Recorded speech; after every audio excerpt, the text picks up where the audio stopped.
And we say, well, it's the inevitable consequence of beingness. You cannot have a comparative experience without coming to the conclusion. And the source energy part of you will take the expansion.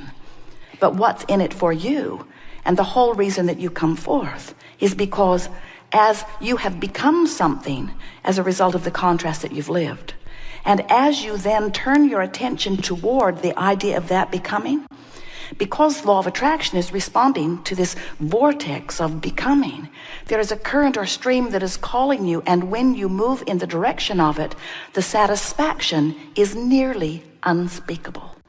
The feeling that happens when life causes you to expand and you let yourself receive the full benefit of that expansion, nothing is more delicious than that.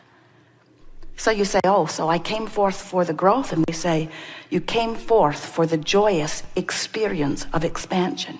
You came forth for the thrill of feeling the energy moving as you are upon your eternal expansion. Now, this process only feels good to you if you are moving in the direction of your expansion. In other words, if life causes you to become something and you don't let yourself go, you don't feel good. In other words, the tension within you, all negative emotion is about life causing you to become something and the larger part of you becoming and the physical part of you not going. It's like sifting through the contrast and recognizing that you don't have enough of the resources that you want. I want more money. I need more money. I want more money. I need more money. And when you ask, you launch rockets of desire, one after another, one after another. There's a veritable fortune spinning for you, becoming for you. If you could see the aerial view of what's in your escrow, you'd relax, you'd chill, you'd be proud, you'd feel worthy. But as you beat the drum of, it isn't here, I don't know where it is, I don't know what to do, I can't find it, I'm really afraid, I don't know what to do, it's not fair, that guy's got some, I don't, that guy's got a lot, I don't, that guy.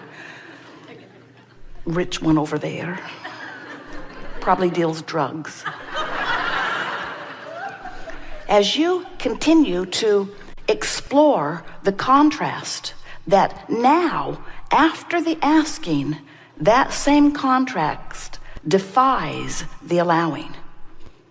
When you stay stuck in step one, in an eternal beating the drum, praying for something improved, when you keep asking and asking and asking and asking the same question over and over and over and over, you set up within yourself a chronic pattern of vibration that is focused upon the absence of what you're asking for. Don't you feel that? Can't you feel that when you're fixated on the problem, the solution cannot appear to you? Now, it's so interesting because fixating on the problem did create the solution. You just can't find it as long as you're fixated on the problem. So somewhere between the asking step and the allowing step, you got to chill out. And the only way we know of to get you to do that is by acknowledging that it's already done. It's already done. I've asked. It's been answered. Now what can I do to put myself in the vibrational proximity of allowing it? So let's say, happens all the time, your life has caused you to create the most perfect future experience. Future to you because it hasn't manifested, present to us because it is vibrationally so. So there it is, the money you want, the security you want, the relationships you want, the good feeling body that you want, the wonderful opportunities that you want. Here it is spinning. It's real, it's vivid, it's personal, it's yours. You created it, it's there for you, it's not going anywhere, it's yours, it's done, it's there. But where are you? So let's say you're fearful. In fact, the more afraid you've been for the longer time, the more good stuff you've put over here. The more you've wanted something that you didn't have, the more you put it into vibrational escrow. It's there, but you're over here. You're in fear. You're far vibrationally from it. In fact, you're so far from it on a regular basis, and you hold yourself there almost seemingly deliberately because you keep talking about where you are. You keep talking about how bad it is. You join the online chat groups. You have those private conversations with your friends. And so you hold yourself far vibrationally apart from what's over there. So even though law of attraction's doing what it always does, your inner being, source, all that you have been requesting is in the process of coming together, and it's ready for you, but you can't see it. You're blind to it. It's just like the radio signals that are out there, but until you tune your receiver to it, you don't receive the signal. And you say, well, that music isn't out there. Then we say, you're just not tuned to it. It's out there. It's out there. It's there, and it's ready for you. You've just got to tune yourself now. Step 3, tune yourself now. Step 3, tune yourself now to what you've been asking for. So now you hear us, and you can hear the call of source. It's calling you. It's calling you. Doesn't sound like sunshine, lollipops, and roses, though, does it? Because you're so far away from it. So let's say that you find yourself in a place of frustration. Frustration is closer to the proximity of what you've been asking for, much closer than fear. Even in frustration, some evidence of what you've been asking for can show itself to you. You'll see it, you'll mock it. You'll see it, you'll make fun of it. You'll see it, you'll talk yourself out of it. But now, some of it's starting to show itself to you. And if you can hang in there for a little while and not slip back into anger and revenge and fear, if you can hang around in the vicinity of frustration for a while, pretty soon, you'll get a little ray of hope. And when you feel a little hopeful, you'll have contact with part of the pieces that are in your vibrational escrow.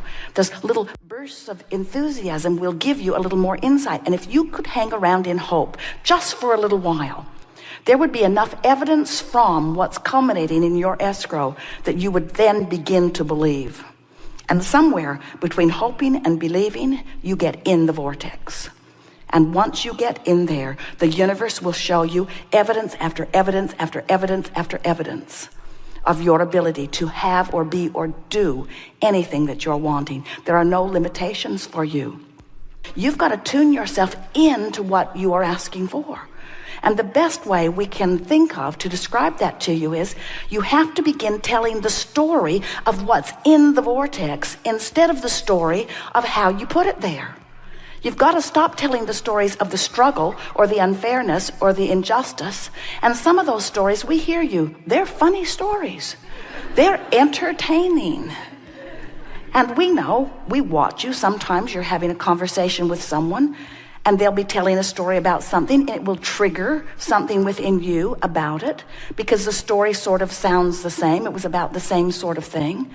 But what you got to start doing, you got to start asking yourself, what is the vibrational essence of this story that I'm telling? Is this story a story that describes my invincibility or my fallibility? Is this a story that amplifies my abundance or my lack of it? Is this a story that amplifies my efficiency or my inefficiency, my clarity or my confusion? What's this story that I'm telling? What's the essence of this story? Why am I telling this story? And we want you to know, friends, the reason that you are usually telling the story that you're telling is because you're not paying attention to how you feel while you're telling the story. And you're telling the story for intellectual content rather than from vibrational content. When you start telling the story that you're telling because of its vibrational content, when you say and really mean, oh, Abraham, I hear you. I know that there's a veritable fortune of relationships and all delicious things in my escrow, and the stories I tell from this point forward are one reason only. I'm going to tell the stories that line me up with that. I'm going to tell the stories that line me up with that. I'm going to tell the stories that line me up with that. And the stories you've been telling line you up with reality. They line you up with humorous content.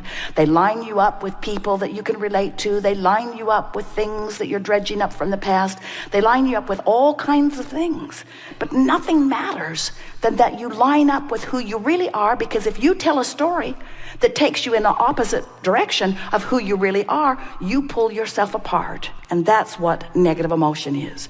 Whether you call it doubt, whether you call it fear, whether you call it anger, whether you call it frustration, it doesn't matter if it's loneliness.